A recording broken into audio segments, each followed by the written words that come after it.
और सभी लेखकों को बहुत बहुत बधाई। अद्विक प्रकाशन को बधाई, क्योंकि मेरे हिसाब से बाल साहित्य और हास्य साहित्य ये दोनों ही साहित्य ऐसे हैं जितना लिखना इनको मुश्किल है, उतना ही प्रकाशकों की तरफ से सहमति बनाना और सामने लाना भी उतना ही मुश्किल है। तो अद्विक प्रकाशन को सबसे पहले बहुत बहुत बधाई।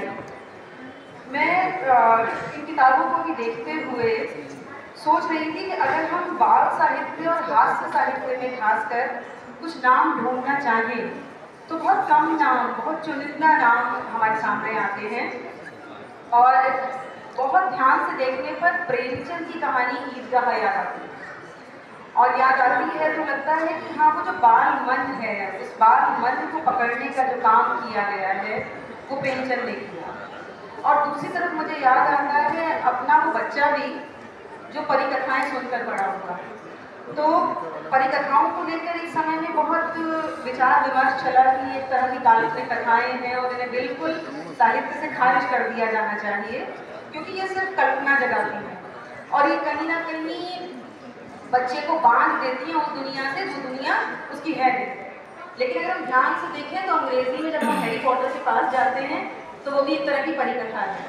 और ये भी सच है कि कोई भी बच्चा वही आगे बढ़ सकता है जिसकी कल्पना बहुत ताकतवर हो, क्योंकि रचनात्मकता का पहला सूत्र कल्पना से ही बनता है।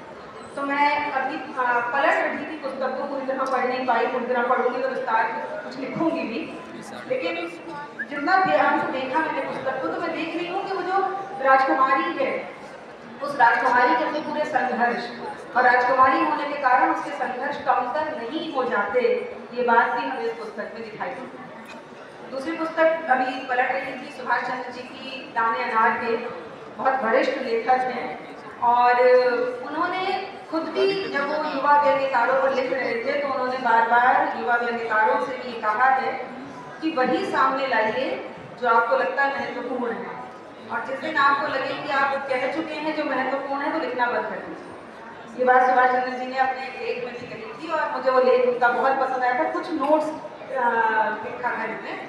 तो इस पुस्तक को आप पलटिए तो आपको आज की भाषा मिलेगी, आज का मारक व्यंग्य मिलेगा, और वो जो कॉलेज जाते हुए बच्चे से लेकर घर गृहस्थी के बीच फंसी हुई औरत है, एक राक्षस की पूरी परिकल्पना है कि वो किस तरह से देख सकता है, क्यों जब उसकी आंखें बंद होती हैं तो क्यों उसे वो स्त्री नजर आती है जिस स्त्री को देखकर वो अपनी आंखें फिर से बंद करके वहां से भाग जाना चाहता है और इसके बार बार भांग के गिलास चढ़ाता है। तो मुझे शिव शंभू के चिट्ठे याद आए। तो ये पुस्तकें, और सबसे बड़ी बात है पुस्तकें पूरी संस्कृति की वाहक है। जब हम पुस्तक पढ़ते हैं तो हमें पूरी संस्कृति को अपने भीतर उतार रहे होते हैं। आज का जो समय है वो अक्सर पुस्तकों से दूर हो जाने का समय है, तो ऐसे में पुस्तकें लिखना और पुस्तकों की तरफ आकर्षित करना एक बहुत बड़ी चुनौती है, और उस चुनौती को मुझे लगता है कि इस प्रकाशन विभाग ने भी निभाया है और दूसरी तरफ लेखकों ने। पुस्तक पढ़िए, क्योंकि 2 ही मिनट दिए गए हैं तो संकेत आ जाएगा।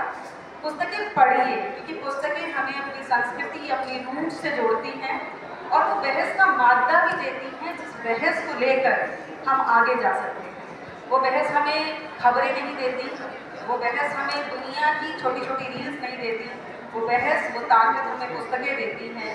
इसलिए पुस्तकों को पढ़कर ही एक संसार बनाया जा सकता है, और बालक और हास्य का संसार जितना समृद्ध होगा, मेरा मानना है ये दुनिया उतनी ही समृद्ध होगी। आपको पुनः एक बार बधाई। बहुत